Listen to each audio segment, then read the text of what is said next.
സകല ജാഗ്രതയോടും കൂടെ നിന്റെ ഹൃദയത്തെ കാത്തുകൊള്ളുക. ജീവൻ്റെ ഉത്ഭവം അതിൽ നിന്നല്ലോ ആകുന്നു. സദൃശവാക്യങ്ങൾ 4-ാം അധ്യായം 23-ാമത്തെ വാക്യം.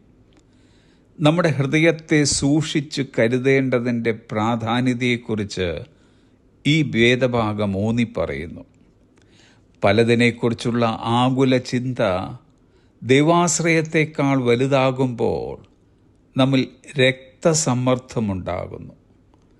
നന്ദിയുടെയും സ്തോത്രത്തിൻ്റെയും ഏറ്റക്കുറച്ചിൽ വൈഷമ്യഘട്ടങ്ങളിൽ നാഡിയിടിപ്പിനെ ബാധിക്കുന്നു.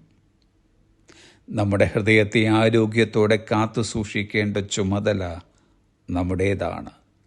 അനാവശ്യമായ ചിന്തകളും ഭാരങ്ങളും ഹൃദയത്തിൽ നിന്നകറ്റുക. ആരോടെങ്കിലും കയ്പോ പകയുടെ അനുഭവമോ ഉണ്ടെങ്കിൽ അത് നീക്കി ഹൃദയത്തെ വെടിപ്പാക്കുക. പകരം ആ സ്ഥാനത്ത് സ്നേഹത്തിൻ്റെയും ക്ഷമയുടെയും സ്തുതി സ്തോത്രങ്ങളുടെയും പ്രദർശനശാലിയാക്കി ഹൃദയത്തെ മാറ്റുക. ഹൃദയം നിറഞ്ഞ് കവിയുന്നതല്ലോ വായ് പ്രസ്താവിക്കുന്നത് എന്ന് തിരുവചനം പറയുന്നു. മാന്യവും ഹൃദ്യവുമായ പെരുമാറ്റ ശൈലിയാണ് നമ്മുടേതെന്ന് നമുക്ക് ഉറപ്പുവരുത്താം. നാം തിരഞ്ഞെടുക്കുന്ന വാക്കുകളും ഉപയോഗിക്കുന്ന വാക്കുകളും മാത്രമല്ല, മാന്യമായ പെരുമാറ്റ രീതികളും ഹൃദയത്തിൽ നിന്നാകട്ടെ ഉണ്ടാകേണ്ടത്. ഹൃദയങ്ങളുടെ പൂട്ട് തുറക്കുന്ന താക്കോലാണ് മാന്യമായ പെരുമാറ്റമെന്ന് ആരോ ഒരാൾ പറഞ്ഞിട്ടുണ്ട്. ആ താക്കോൽ എപ്പോഴും നമ്മുടെ പക്കലുണ്ടായിരിക്കട്ടെ. അയാൾ ഒരു ഹൃദയമുള്ള മനുഷ്യനാണെന്ന് ചിലരെക്കുറിച്ച് നാം പറയാറുണ്ട്.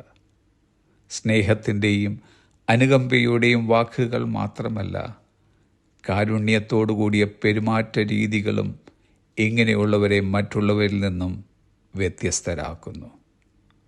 ഡിയർ ഫ്രണ്ട്സ്, നമ്മുടെ ഹൃദയം പരിരക്ഷിക്കേണ്ട കടപ്പാട് നമുക്കുണ്ട്. അങ്ങനെയെങ്കിൽ ഈ ഹൃദയത്തിൻ്റെ ശമ്പളം കൈപ്പറ്റാത്ത വാതിൽ കാവൽക്കാരായി നമുക്ക് മാറുവാൻ കഴിയും. Have A blessed day.